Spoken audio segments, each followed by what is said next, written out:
इस वीडियो में हम लोग समझते हैं कि पोर्तुगीज भारत कैसे आया और ट्रीटी ऑफ टोर्डेसिलास क्या था। आइए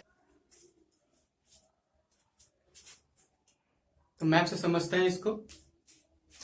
तो ये पूरा पार्ट क्या है, यूरोप है, और लास्ट में ये जो अफ्रीका से टच हो रहा है, ये दो कंट्री है यहाँ पे। एक कंट्री है पोर्तुगल, दूसरा है स्पेन। ये जहां पे बॉल चमक रहा है आपका वो है मेडिटेरियन सी, उसके ठीक नीचे जो है रेड सी और उसके ऊपर ब्लैक सी। तो हुआ क्या था, जब 7th सेंचुरी में पूरी तरह से रोमन एम्पायर खत्म हो चुका था, तो इससे क्या हो गया था, पूरे इजिप्ट और पर्सिया पे शासन हो गया अरब लोगों का।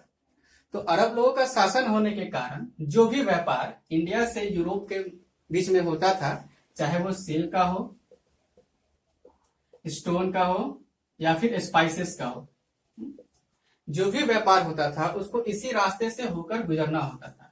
या तो सी रूट के थ्रू हो जाएगा या तो लैंड रूट के थ्रू हो जाएगा। लेकिन यहाँ पे शासन किसका हो चुका था, पूरी तरह से अरब लोगों का।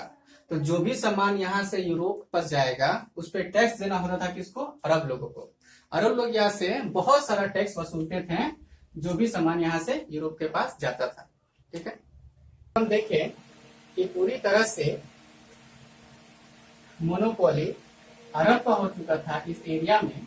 तब 15th सेंचुरी तक आते आते क्या हुआ, यूरोप के लोगों ने काफी कुछ सीख लिया था शिप बिल्डिंग में और नेविगेशन में।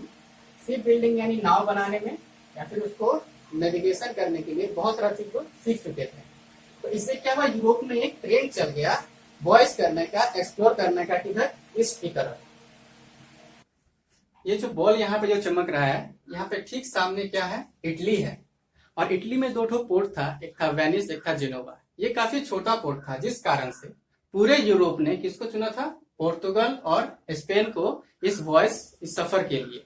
तो जितने भी नॉर्थ यूरोपियन सब थे, इन लोगों ने काफी तरह से मदद किया पोर्तुगल और स्पेन का, चाहे वो मनी में हो, चाहे आदमी में हो, या फिर टेक्निकल नॉलेज को प्रोवाइड करने में हो। काफी तरह से पोर्तुगल और स्पेन का मदद किया गया इस सफर को पूरा करने के लिए और एक नया रास्ता खोजने के लिए, किधर, ईस्ट की तरफ। हिस्टोरियन का यह मानना है कि पोर्तुगल में एक राजा थे जिनका नाम था प्रिंस हेनरी। उनके मन में ये बात बैठ गई थी कि किसी भी तरह से उनको एक नया रास्ता खोजना है, कहाँ, इंडिया के लिए। क्योंकि वो अरब के लोगों को यहाँ से पूरी तरह से हटाना चाहते थे, अपने थ्रू जो व्यापार होता था उसको। ठीक है, उस अरब लोगों को हटाना चाहते थे। लेकिन क्या हुआ, इनका ये सपना पूरा होने से पहले इनका क्या हो गया, डेथ हो गया प्रिंस हेनरी का। पोर्तुगल और स्पेन, ये दोनों के बीच क्या हो गया था, झगड़ा हो गया था। ये दोनों सफर पे निकले थे, तो ये लोग ने बोला कि जो भी कुछ मिलेगा टेरिटरी, कोई नया टेरिटरी, तो उस पर कब्जा हमारा हो जाएगा, जो सबसे पहले खोजेगा। तो इस बात को सलटाने के लिए इन लोगों ने क्या किया, एक लाइन खींच दिया अटलांटिक ओशन। ये अटलांटिक ओशन है, इसमें सीधा से क्या कर दिया, लाइन खींच दिया। और लाइन खींच के ये बोला गया कि इस लाइन के ईस्ट की तरफ जो भी टेरिटरी मिलेगा वो किसका हो जाएगा, पोर्तुगल का हो जाएगा। ईस्ट की तरफ जो भी टेरिटरी मिलेगा वो हो जाएगा पोर्तुगल का, और वेस्ट की तरफ जो भी टेरिटरी मिलेगा वो हो जाएगा किसका, स्पेन का। इस ट्रीटी को कहते हैं ट्रीटी ऑफ टोर्डेसिलास, जो कि 1494 में साइन हुआ था। ट्रीटी ऑफ टोर्डेसिलास जो कि 1494 में साइन हुआ था।